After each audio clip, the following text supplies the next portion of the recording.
Hey, welcome back to the channel. Happy to see you. So today I am reviewing a pretty interesting product. It is an audio interface. This is from the folks at NearStream. This is the AMIX40U. So let's check this thing out. But first, thanks to all those who have already subscribed to the channel. However, if you have not subscribed, please do. As I go through the video, if you enjoy the content, please hit the like button. All right, now let's go. For those of you that are keen on the box itself, this is what it looks like. Specifications on the side.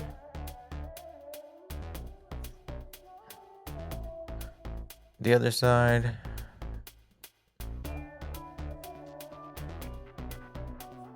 Here. And here.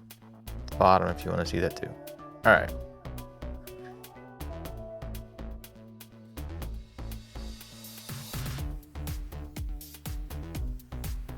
This. All right, we have a warranty card. Whoop.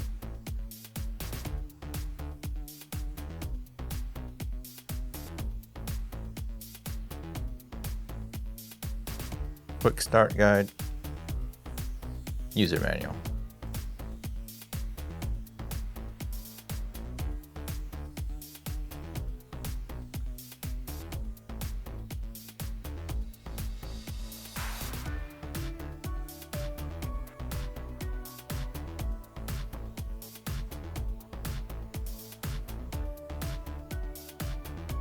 All right, here is the actual unit. Nice big volume button here on the top.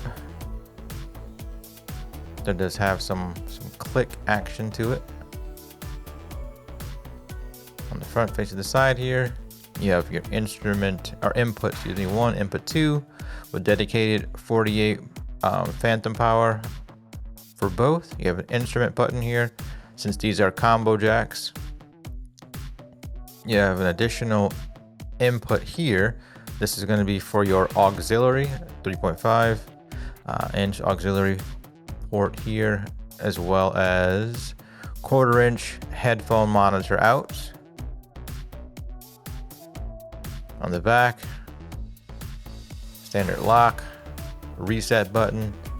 There is a 5-volt DC power in, which requires a USB-C. Then you have your actual USB-C OTG or on-the-go port here for connecting to your computer. With this being on the go, that means you can also connect this to, you know, your tablet, iPad, iPhone, phone, anything that's gonna at this point, you know, able to be connected with your USB-C.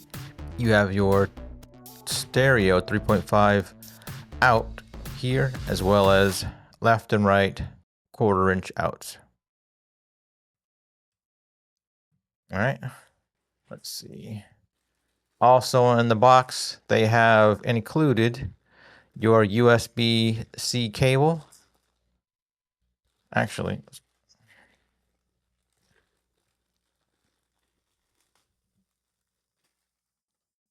and this is pretty handy actually. So there's the USB-C that connects on this side.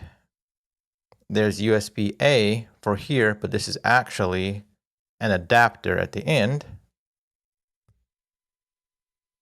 which allows right out of the box USB-C to USB-C or USB-C to USB-A, whichever you needed via the adapter. So pretty cool, good idea. NearStream including the adapter already with the cable.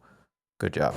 So I'm going to be testing this out by actually recording a track to the inputs and monitoring to the headphone outputs.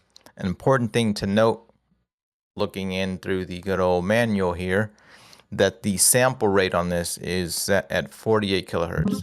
Here's the AMIX40U powered up. Decently lit display on the top. Inputs 1, input 2. This is the background music gain button. This is the out. This is the loop back button. This is Bluetooth effects, and then the home screen to bring you back to the screen as we see it now. All right, so continuing on with the review, as you see here, I have a whole setup I have my microphone, good old Lewitt LTC 240 Pro. I have that connected into input 1. I'm going to connect my Akai MPK Mini Play, the headphone, into input 2 here in a second. All this I'm recording in through Reaper. I'll switch the screen in a second, but just want you to be aware of the setup. Right now you're still hearing me off of the pod mic, but I will be switching and using the Lewitt, and you'll see all of the meters and everything indicated within Reaper, so that you can see what's going on. All right, so here I am in Reaper. I have the audio interface set up just so you can see. It is set to the NearStream Mixer AMIX40U, which is what we're utilizing. Again, I have the Lewitt here going in as I showed on input 1. So this is what it sounds like off of input 1. Now, something interesting that I notice here, and again, you'll notice it in a second. You hear how this sounds. It's coming across very digital. At least that's how it's sounding through the headphone import or headphone jack right now off of the unit. Not sure how it's sounding in recording, but we will find out in a little while here. So I have the microphone again on the first channel. In this case, it should be the left, but it was coming on the right. So wait a second here. Now this is where things started getting kind of strange, and I'm honestly surprised. But once again, look, I only have something plugged in to input 1. Yet, for whatever reason, and let me move this up so that you can see the track that I'm working on. Okay. Yet, for whatever reason, as I'm switching this to left and right, I'm still getting signal. Not good. Now, here's the other thing here. I was planning on recording keys from the MPK Mini Play, since again there's sounds built into this that come directly out, and I'm just going to route that in. Listen what happens. So I'm plugging in the cable in, standard, 1/4-inch cable to 3.5 millimeter. Once I insert this,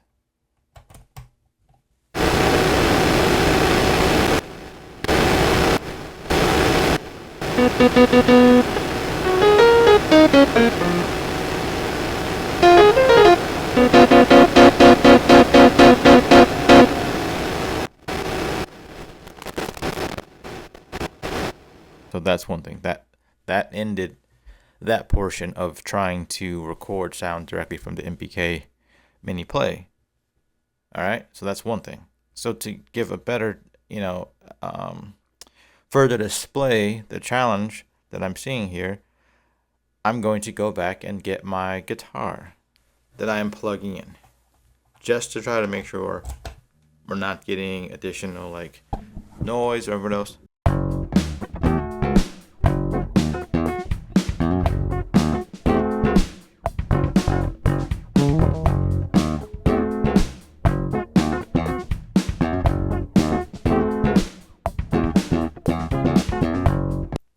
To further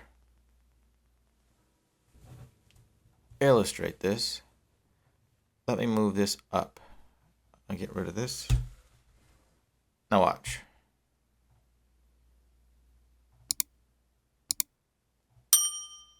Okay. Now you see what's happening here? I have the first track listed. It's coming in as from the left. So that should be, understandably, input 1. I have the second track from the right, which should be input 2. But yet, as you see on the meter, my voice is coming in on both channels. Same thing if I strum on the guitar. It's coming in on both. That's a problem. Because if I'm planning to utilize this as an audio interface that has two inputs, something is happening software-wise. I don't know where the consolidation is occurring. I checked through the settings. I didn't see anything. I couldn't find anything that was, combining both channels. I even went as far as to download this, NearSync manager that's supposed to help with software updates. It doesn't seem to be connecting. There's a whole change log here that indicates, different things were updated, but the device doesn't seem to, unless it's already at the latest version, be connecting to this. So something is definitely off here. Some of the other features on this, again, I'm still recording through the Lewitt just so that you can hear everything that's happening in this. I'm going to engage some of the effects. So if I hold down or click through the input 1 here, again, this is the effects showing the EQ. So this is the original EQ right now. If I toggle through this, this is the deep EQ. And this is the bright EQ. This is bright. This is deep. Oh, sorry. And the original.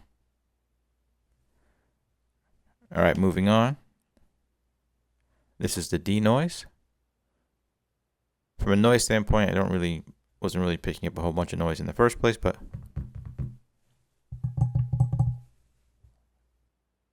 this is the denoise set to level 2. This is the denoise set to level 3. It's kind of taking out some of my voice here, filtering it a lot out. Denoise set back to level 1. Continuing on, this is the reverb. I'm going to now turn the reverb up.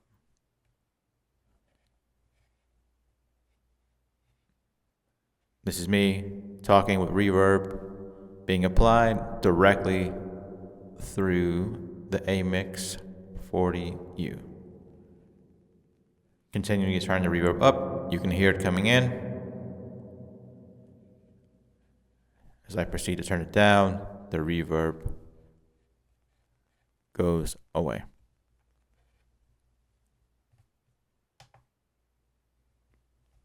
Hit the home button to bring everything back to normal. All right, so let's see. There's a couple other effects that work with this. There is a voice remover and a ducker. I'm just going to play the track while this is going and let's see if it works. This is what vocal remover engaged.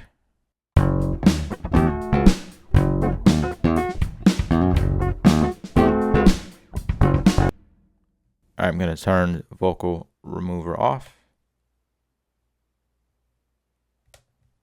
All right, vocal remover is turned off. Now let's try it with the ducker. Is it ducking the sound up? Yes, it is. So me talking to the microphone with the ducker engaged.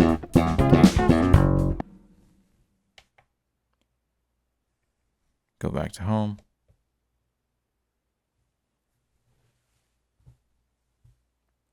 All right, I'm going to switch back to the pod mic and finish discussing this.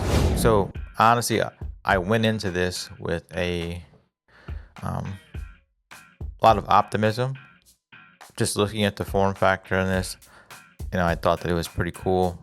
A very nice sized device. The screen on the front, I wish there would have been monitoring to let you know how much gain is actually going into it, as opposed to just showing you the gain that you have set. It would have been nice to be able to see again some type of metering so that you know if you're clipping directly on the device, as opposed to hearing something is off and having to adjust the gain as you're recognizing there's a problem. Also, the knob here, I do like that it clicks, but I did find that it didn't always follow where I was trying to adjust the gain. If I'm turning it up, sometimes it seemed to jump back as if I was turning it down, and then vice versa. If I'm turning it up, it seemed to also adjust reverse or adversely to the direction that I'm changing the gain. Again, these seem like software issues to me. As you saw, I did try to utilize the software to do the firmware update, but in that case, it didn't recognize the device or didn't seem to connect or talk to it. My final thoughts on this, from a standpoint of using this as an audio interface for music, I couldn't suggest this really, with again the portions of the issues that I was experiencing with inputs 1 and 2 somehow being combined into a single chain where it's only one input and it's just feeding through both ports. Again, I don't know what happened there.